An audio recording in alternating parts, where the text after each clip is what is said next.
Hiya folks, welcome to the show. My name's the Glad Gladiator and it's my mission to infodump about everything Disney animation on the internet. And today we have another edition of Tired Tall Child watches the spooky, supernatural, spectral, emotional support ghost show. And in this video I'll be covering the Ghost and Molly McGee Season 1 episodes 4 and 5. So how this is going to work is you're going to see the footage of me from a few months ago reacting to both these episodes, then it's going to cut back to me here where I'm going to talk about them. Alright, that's all I have to say, so let's jump right in. In 3, 2, 1.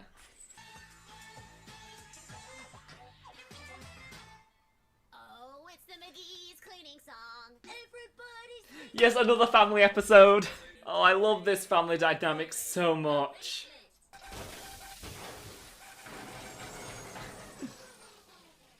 I understand why you think I did that, but I didn't. I really hope we can afford these repairs. Our finances are tight. Don't worry, I have a no-risk business investment. Full disclosure, it requires access to cryptocurrency, frequent travel to Sweden, and a stomach for danger. Not falling for that. Again. He uses the van. It's probably just a small, teeny, tiny problem that won't cost much money to fix. It's a huge problem. It's gonna cost a lot of money to fix. Are we gonna be okay? Don't worry, McGee's always make it work. And now that we're settled down in our forever home, it makes sense to have a second income. That's right, Mama's getting a job. Diner, help wanted sign. Bing, solved it. Like always, Scratch is the hero. I worked in my parents' restaurant growing up, and that was enough kitchen work for a lifetime. Never say go cook again. Yep, again.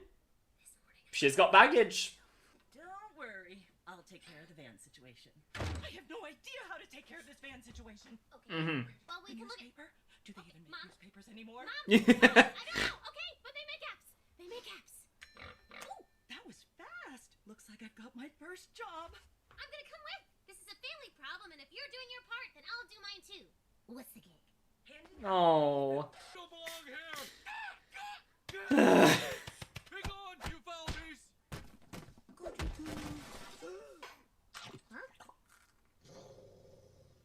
Wait, can dogs see me? What are the rules here? Who can see you? There are going to be more centipedes behind that door. Do we have enough money to pay for the van repairs yet? Closer. Not nearly enough. Let's get giggin', piggins. Song.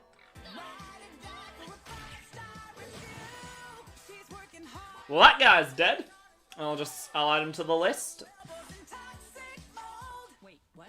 Did she say toxic mold? Do we need to go see a doctor?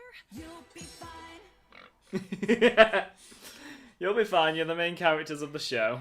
The extras, however, they're gonna die. We did it. We actually did it. We did it! See? When we come together as a Okay, family, but what then goes we wrong? accomplish. Pete, honey, great news.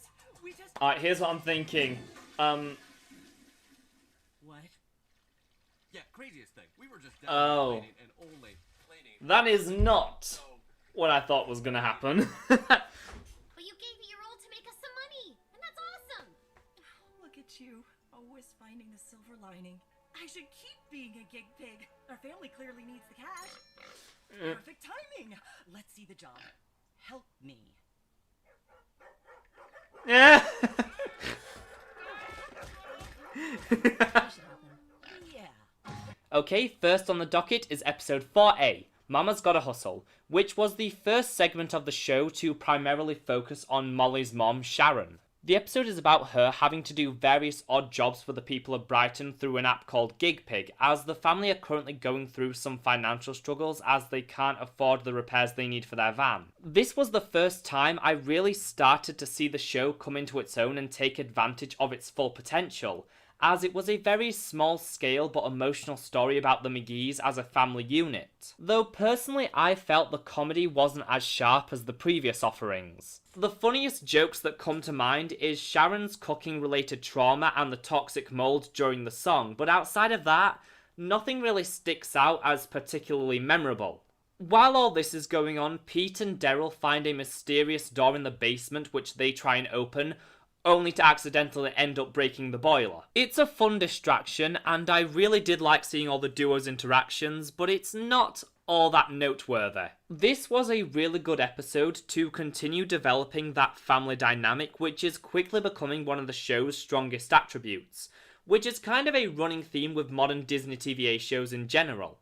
All of Disney's recent animated shows have really excelled in giving a lot of depth to the parent characters rather than just writing them off for the sake of the kids' adventures, which is a trend I can definitely get behind. But that's pretty much all I have to say on this one, so let's move on to episode 4B, Hooray for Mollywood. Recreating the theater experience. Sir, I'm gonna have to ask you to turn that off. Yeah. News. Scratch and I found the scariest movie ever. There's a ghost!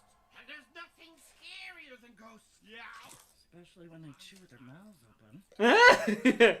And those ghost stereotypes? Answer me this, Molly. Do I talk like this all the time? Get out of the house! Sometimes you do. Yeah. Let's make a horror movie. I mean, we've got a real ghost. I'll do it, and it'll be the performance of an afterlifetime. Libby.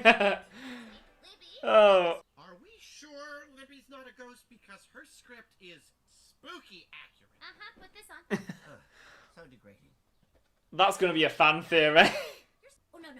Molly, the very thought of people watching me on screen in HD makes me... Fine. Our Canadian cousin Carl. Yeah, I'm the ghost. He's very... Yeah, this is gonna be one of the things they're gonna make Scratch go in a bunch of different disguises throughout the series. That's as close to in focus as they're gonna get. Relatable.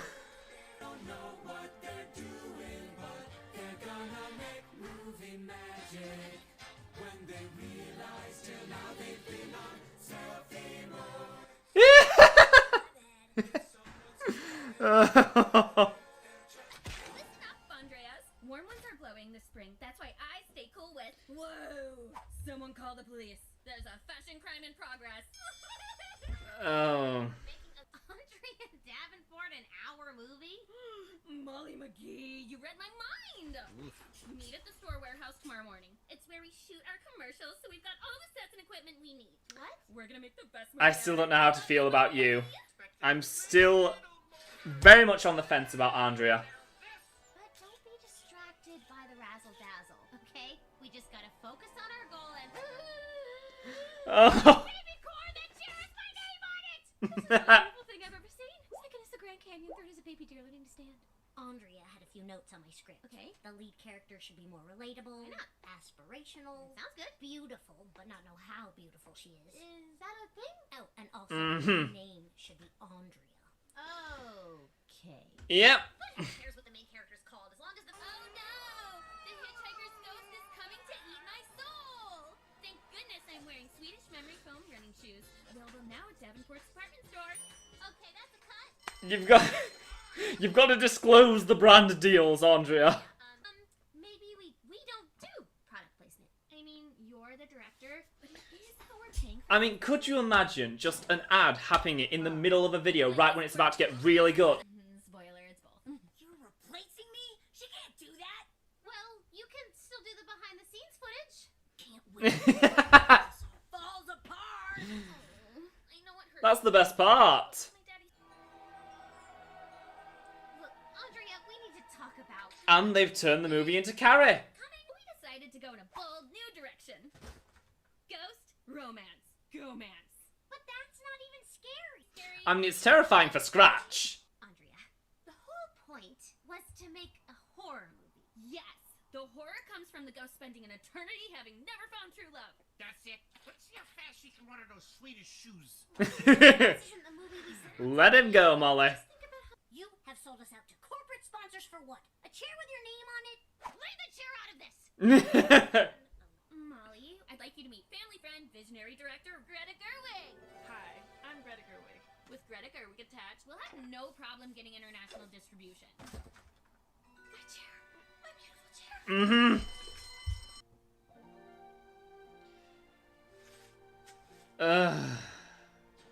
Daryl, drop the fake blood. In fact, I think it's time to show Andrea just how scary ghosts can be. Yes! It's the role I've been dying to play.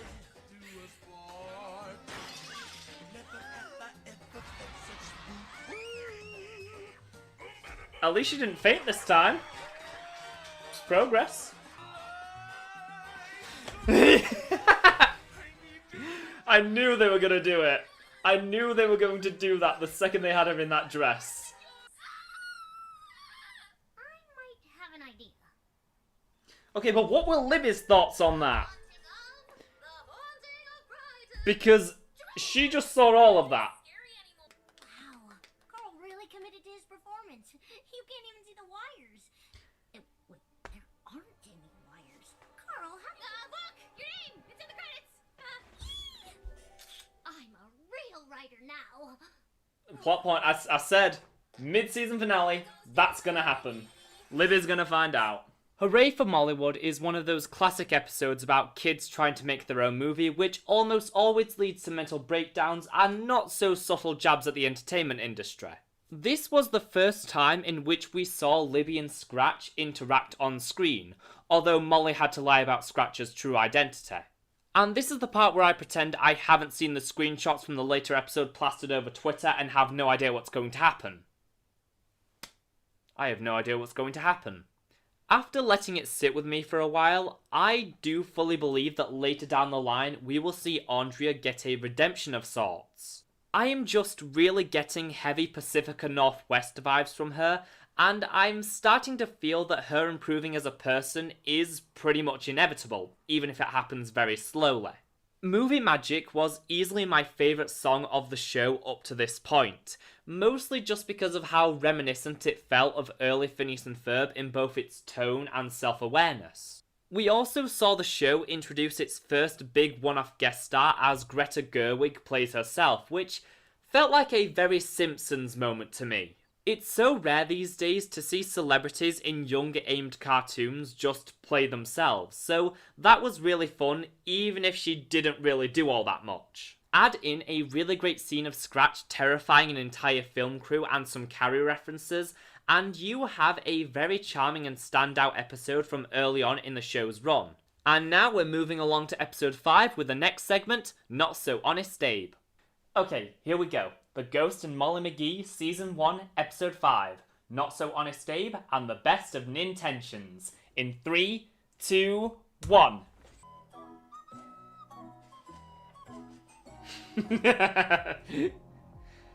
Oh, we're back here. Hey, wait for me, you guys! Hold on, people are walking here, okay? Beep, beep. And here is my official VIP card. You ain't fooling anyone, pal. You're a nobody. I made that. Did you have to tear it? No. I miss you! Let's never be apart. Everything doesn't have to end in a hug. One has to bring the past to life by dressing up as a famous historical figure, and it's fun, so I've been helping all my classmates get costumes and props. Libby. She can't be primatologist Diane Fossey without a gorilla.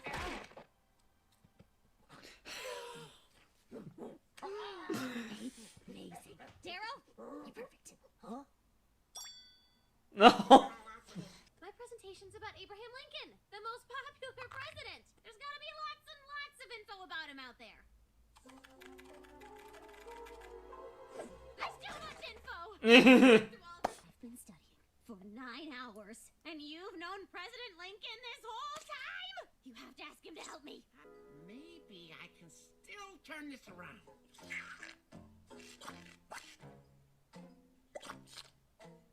Do you know the Gettysburg Address? No, but I could probably pull it up on Google Maps. I only need this to work for a minute. Mr. President, don't go! I'm your #1 fan, and I really need your help in my project.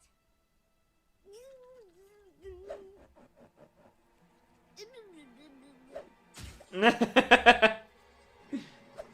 I'd be a pretty terrible president to let down my #1 fans. Oh, I'm happy we get more of Jeff. Where to start? Let's mix it up and start in the middle. Like your middle name? Right. It was Ralph. Thought you didn't have a middle name. Listen, kid. Honest Abe. That means I can't lie. I'm sorry, I didn't believe you. Definitely President. This girl is sleep deprived. I studied mountain gorillas in Rwanda and... Daryl, stop grooming me. You all know that I practice law, but did you know that in my spare time I also taught bears to polka? See, to find my fortune as a pirate. I went by the name Calico Jack. Oh, Scratch actually feels bad. That those who make a mockery of history are doomed to repeat it next semester. Oh, that's Jane Lynch. That's Jane Lynch, all right. Wait. And well, that may be because I slightly led her to believe I knew you. I never encourage deceit and falsehood, young man. Okay, I lied to her and set her up with a fake Lincoln so she wouldn't find out I'm such a loser in the ghost world. I care what she thinks of me, okay? Oh. Truth is your truest friend. But sounds like this Molly character is a close second. She is. Let us go right this wrong. And don't forget to tip the waiter. We may be dead, but we all gotta make a living. No. That is my favorite line from this show so far. The true President Lincoln at your service. So you did lie to me, Scratch? Okay, yes, I lied, but it just wanted you to think I'm important because you're important to me. Oh, this is so wholesome. Now, what do you say we go fix your presentation? Jokes aside, I'd like to give my real presentation. Now, it's a little out of the ordinary, but I think it really brings history to life. Oh yeah, there's this song. I remember this from the animatics. This is the first time that an actual character is singing on screen. Ooh, that was a really nice camera shot. It's not the big emotional musical numbers I'm waiting for, but it's good. Abe Plus. Abe Plus. Thank you, Miss. Time for the science fair. Science fair? Oh no, Scratch. Do you know Einstein? Yes, because I've learned nothing. Not So Honest Abe was pretty alright. I do personally see it as lower tier compared to a lot of the previous stories, but that's mainly just because episodes about school projects have never really engaged me. It helps that it still has that outstanding visual design and expressive animation that continues to sell me on almost every scene and ensures that even when I'm not entirely engaged with an episode, it is never not a constant visual treat. My main point of enjoyment is once again Scratch's amazing character development, showing how he genuinely cares for Molly and feels bad about lying to her. Once again strengthening my prediction that by the end of this show, Scratch will become one of the most layered and complex Disney TVA characters ever. Also, it was wonderful to see Jeff again, confirming my hopes that he would become a reoccurring character on the series, as he is just a delight whenever he's on screen. And that's all I have to say, so let's move on to the next one. Grandma Nin is always saying she wants to visit. Did she say that? When can I visit my grandchildren? Not now. We just moved. There are boxes of... I'm so excited to see Mom. No, you can't visit. I haven't asked yet. I invited Grandma Nin for a visit. Oh, I'm so ready to see more of Grandma Nin. I loved her in episode 1, even though we only got a few moments of her. Sawadee-ka, Grandma Nin. Molly, Daryl, I have presents. Yay, my favorite. So good to see you. Yeah, for you, I have a very special Thai fruit. Whoa, it's a durian. Oh, wow. Aren't you excited? So excited. Very, very, very, very, very excited.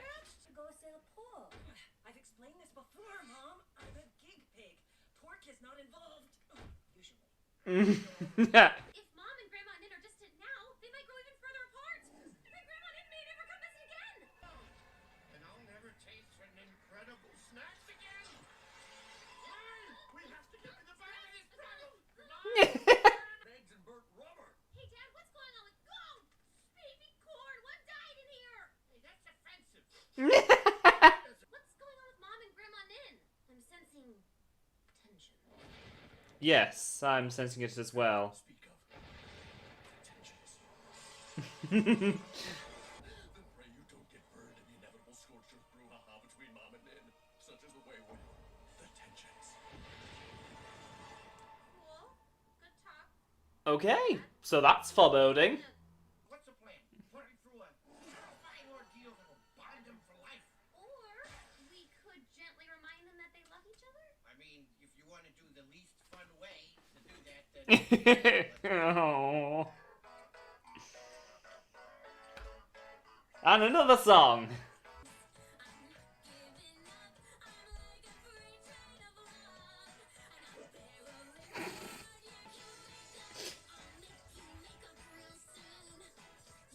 $10, 2 weeks, and when my report card comes in, you say to Mom, quote, I think we place too much emphasis on good grades. Deal? Hey, Dad, Again, things not getting any better, is it? Daryl is one of my favourite characters on this show. I really can't wait until we get like a full episode starring him. Dad, if me and Mom didn't get along, wouldn't you do everything you could to fix us?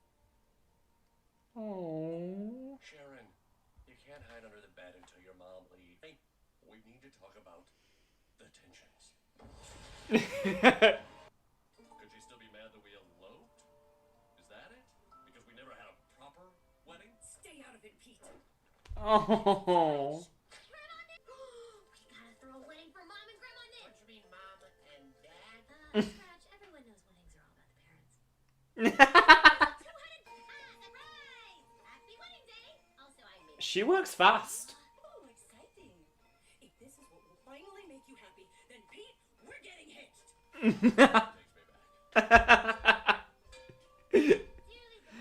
Oh, I love this family so much. If there's anyone that objects, keep it to yourselves. Is that what you're wearing to your wedding? It was a surprise wedding, and you don't have much room to talk. Speed it up, Mom! I'm going home. This visit was a mistake. Finally, something we can agree on. Oh, no. Molly! Molly, the family's falling apart! No one is leaving this wedding until you two hash it out. What? I know, deep down, you two still love Molly's good at forcing people to deal with their emotions. She's upset that I didn't finish my law degree and studied art instead. Mmm. I'm upset because you gave up on your art. I worked hard so you could follow your dream. You Aww. were talented, Tira. Aww. That's a really nice subversion of that trope. I love that.